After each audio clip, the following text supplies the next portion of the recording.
everyone, it's Shel C from PaperOcotilloStudio, and I'm sharing with you some techniques to use with water-soluble gel medium that comes in stick form. That could be, these are King Art mixed media sticks, gel sticks. There's gelatos, there's Distress Crayons, any of these soft water-soluble crayons. And I had posted a photo for day 3 of the 100 Days of StencilGirl project I'm doing, this photo, and I hadn't been filming these processes because I'm just doing this 100 days project where I use a stencil each day. I didn't think anyone would care about that, so I was just posting the photos, and a couple people said to me, I hope there's a video for that one. And I realized I hadn't made any videos. So I decided to go ahead and make a video to show these techniques. These, like I said, these are my King Art gel sticks. They're a soft, water-soluble, kind of like lipstick. And I have a lot of colors, and I'd been swatching them out. And the 100 Days project started, which last year I did 100 days of mixed media collage, and I didn't want to commit to something like that, so I decided to join in with the 100 Days of StencilGirl. I have well over 100 stencils from StencilGirl, so that's not going to be a problem. So I'm just doing one thing a day and posting it on Instagram. Well, apparently people wanted to see the technique. So I have 3, kind of 4 or 5 techniques using these gel sticks. And I'm just going to do this video and show them all to you, and you can decide if it's something you want to do. You can do it with whatever kind of gel stick you have. So the first one is stencil rubbing. That's super easy with these gel sticks. You just put the stencil underneath the paper, and I'm using rice paper, which is my new favorite paper. And I use some water so that the crayon or gel stick would glide easily. And I just rub the gel sticks over the top, and where it hits the stencil, it leaves a void, and that's how you get the marks. So stencil rubbing, super easy. I did blend it a little bit with a baby wipe at the end, and that was it. So for this next technique, I just call this one color book because it is exactly like using a color book. I'm picking out the red and orange tones for this one, and I have a different stencil. I put the paper, the rice paper, underneath, and this rice paper comes in 9 by 13, so this is a 7.5 by 9 piece of paper. Put the stencil over the top, and then just take the gel sticks and color in between where the stencil holes are. And I'm being very random. I'm just putting them where I want. Doesn't matter. I usually start with the lightest color and move on to the medium tones and then the darker tones, just because that's how I do it. That's how I always do it for everything. So light to dark is the way I prefer to do anything like this. So I've even got down to like a rusty brown color as the lowest, the darkest one, and yellow as the lightest. So then I need to take a brush, and this kind of brush, if you don't have some of these, you should get some for stenciling. They're awesome. It's a makeup brush, and you can buy them at the dollar store just as an individual one, or you can order them off my Amazon affiliate links that I'll have down below, which you get like a package of them, of multiple ones in the package.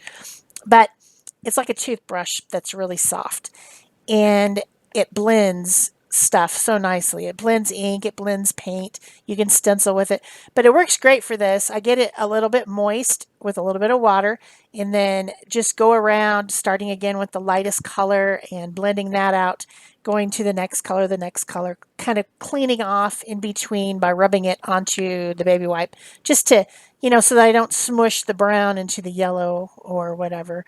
Trying to keep the color somewhat clean, but still blending, just blending them out. And this soft type medium works great for this. Works great. So then this is kind of, it's not really, it is a technique, I guess. Now I got stuff left on there, right? And you see me do this when I'm gel printing or whatever. Your stencil gets stuff on it, and it's fun to make a print with it. So all I do is just take some water and spray it on there, because this stuff is water soluble. And then put the piece of paper over the top, spray it a little bit more so it's nice and juicy, and I end up with something like this, which is the reverse of the stencil. It's the opposite of the stencil, right? Because where the holes were filled in and now they're not. So it's just the outside lines. And because this is a water-soluble type of medium, I also sometimes like to seal it so that I know that when I use it for collage later, it's all sealed in. And I have this Deco Page glitter, has glitter in it. And I saw it the other day in my drawer when I was going through all the mediums, and I said, you know, I need to use that up. So I decided that it would be fun to seal some of these with it, and I have been doing that in the other ones that you've seen on Instagram that I've posted. Sometimes I do it like this by going through the stencil and only sealing the areas that actually have color. And sometimes I just do the whole page. This way it will be easier to put this in collage and seal it down, because when I've sealed that whole page on that other one, that means it's no longer, the water won't go through and it'll be harder to put on with collage. But I'll just use gel medium and it won't be a big deal. So this one's kind of shimmery. It has some sparkle to it because it's got that glitter. And so that's color book, and then kind of reverse a reverse cleanup print basically. So you can see the glitter in there. It's kind of fun. And now it's all sealed up and I don't need to worry about what I use it on next. So moving on to a different stencil. This one, I did it like the color book, but it's just kind of a different version of it. This time I put the paper on top of the stencil as if I was going to make a rubbing. And I had to get it wet. It was being a pain. I needed to get it good and wet and then press it. I pressed it down so that it would be easy to color. And because this is rice paper, I can see through it. Normally you would see me do these type of techniques with deli paper, but to me rice paper is the new deli paper, because one problem I do have with deli paper when doing collage is that it does like to wrinkle, and it's because it's not very easily permeated with wet stuff, because it does have that dry wax on it, so that it doesn't release grease when you're using it for food, which is what it's supposed to be for, deli paper. So rice paper works better than deli paper. It still has tensile strength when wet. This is a thicker one. I have two different packages of it, and one is a lot thinner than the other one. So I'm not sure. You know, they're made. The writing on them is in the type of writing that is Asian. I don't read it.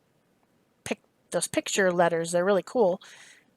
Graphically, love them. Have no idea what they say. So I don't know, like, does this have a number? Like, you know, is it a pound or a GSM? I can't tell you what the thickness of this paper is. I just know this one is thicker than the other one that I have. So I will link this one because I did buy it off of Amazon. I'll link it down below in the description box. So as you can see, I'm coloring, and I used 3 different blues, and I went and colored that whole background area of this scene. And then I'm pulling out my yellows and peachy moon colors, because to me this is a moon. So I'm putting those on and blending them out again with that brush that looks like kind of like a toothbrush, only it's not stiff like that. It's a makeup brush, but yeah, you know what I mean. So coloring in the different colors and then blending them with the brush, cleaning off the brush with a baby wipe so that there's not a bunch of excess on there. And so this is kind of the same as coloring through the stencil, only the stencil's underneath. So kind of different, kind of the same. Is it a different technique? I don't know. It's probably the same. So I think I have 3 techniques, but maybe there's more. I do love stencil rubbing, probably is my favorite. And I like to do that in different ways, not just with the gel sticks.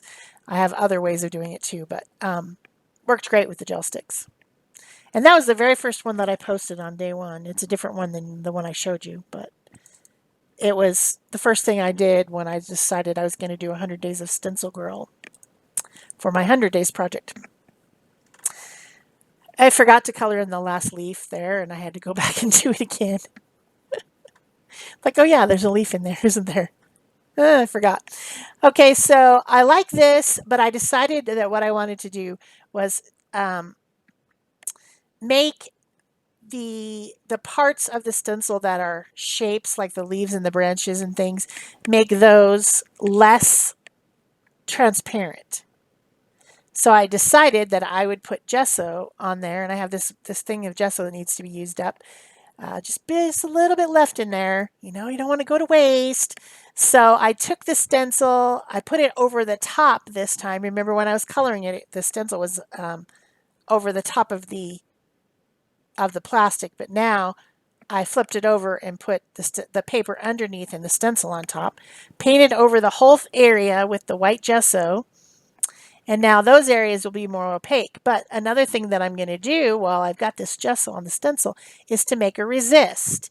Because everyone who knows me knows I love resist. I love to make things resist. So I just put another piece of paper on there and pressed it down a little bit, put some water to make sure it really had good contact with that white gesso that's on the stencil. And now I have a stencil print in white gesso. And then I have this other one which has the coloring on it with the less opaque and more opaque places, which will be really cool when I paste it down to something else. So I think it's really fun when I get two different things from the same stencil application. And this happens a lot during gel printing where you get multiple prints of things, right? But this is the same.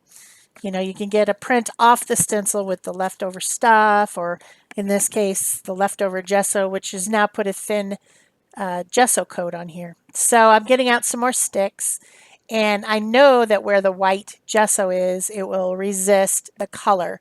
And perhaps the colors that I picked on this one weren't as dramatic as it would have been if I picked some different colors as far as the resist.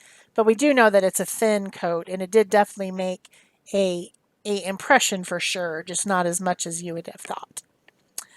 But I'm using gray and warm gray, cool gray, silver, and black gel sticks and just coloring all over the top of it. And then I'm going to blend. So I'm just having fun making marks. I think it's the black. The black kind of took over everything on this one, but still very useful. I like to have things that are neutral, and this is definitely a neutral piece of paper. So this time I dipped the brush into some water that I had on the desk for watercoloring to get this to really blend. And that's when kind of the black kind of took over everything and made it a little bit more grungy than I really had intended it to be.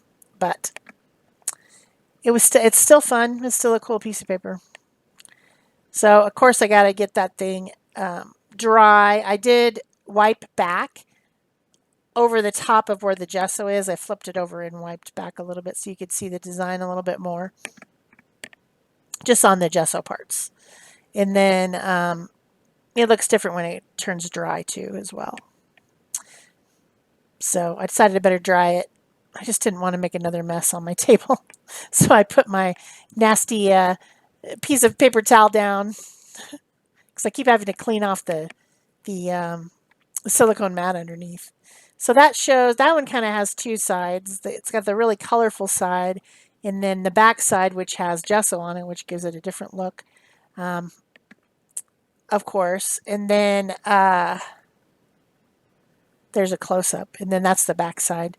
It's a different look, but could also use that side as well if you were tearing it into small pieces. So what have we done? We've done stencil rubbing, we've done color book, and we've done resist, and we've done a cleanup technique of making a stencil print with the leftover bits. And then here we're going to go ahead and do color book again. And I got back out the letter stencil. You know, I really enjoy using letters and numbers and words in my work. I think that graphically they're very, very pleasing to add in to collage. Just randomly, it doesn't have to say anything.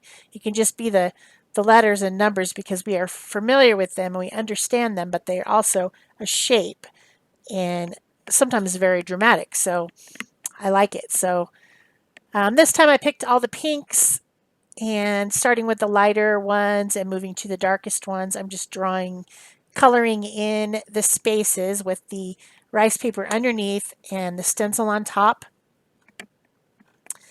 And different stencils give you a different effect with this, right? This stencil has a lot of blank space, whereas some of the other stencils that I've used don't have a lot of blank space. And I think it looks better when there's not a lot of blank space, when the things are connected, you know. So I do all this and then I end up adding to it afterwards. So it's kind of even a little bit different yet.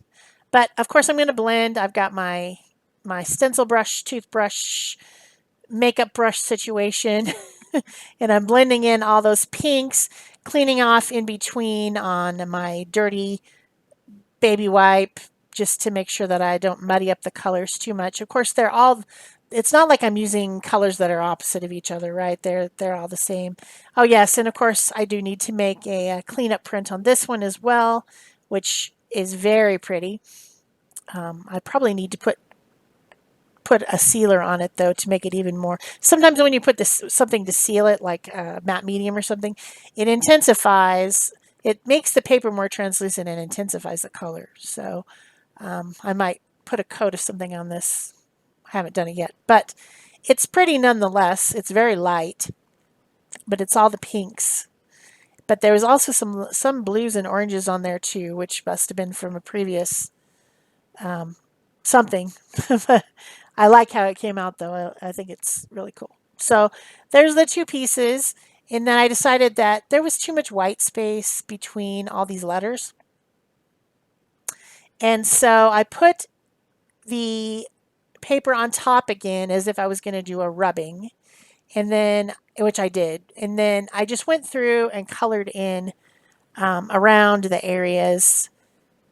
And I didn't want to really blend it too much because I wouldn't be precise enough to not smear some of all that pink too, because this isn't sealed. So I just kind of used a few different colors and went in between all the letters. So I will put the links to these three stencils. I will put the link to the brushes and the gel sticks and the rice paper and whatever else. I think that's all. So if you need any of these products, you can get them through my Amazon links. But yeah, as you can see, I did smear a couple places because I can't keep the brush. I should have used a smaller brush to blend that. But then I thought, it doesn't really look good, so I'm going to put some more. So I put some light blue. But anyway, I hope that this is interesting to you. I hope that you guys give it a try with whatever type of soft product you have, like Marabu crayons, these King Art ones, gelatos, Distress crayons. Some of the other ones like Neocolor 2 and watercolor pencils and things like that are going to be really too hard to like Neocolor 2 is really great for doing the rubbings, but it looks like crayon. It doesn't blend out like this stuff does. So there are different consistencies in this product. But be sure to give me a thumbs up, leave me a comment or question below, subscribe if you haven't already. That's it for me. Thanks. Bye-bye.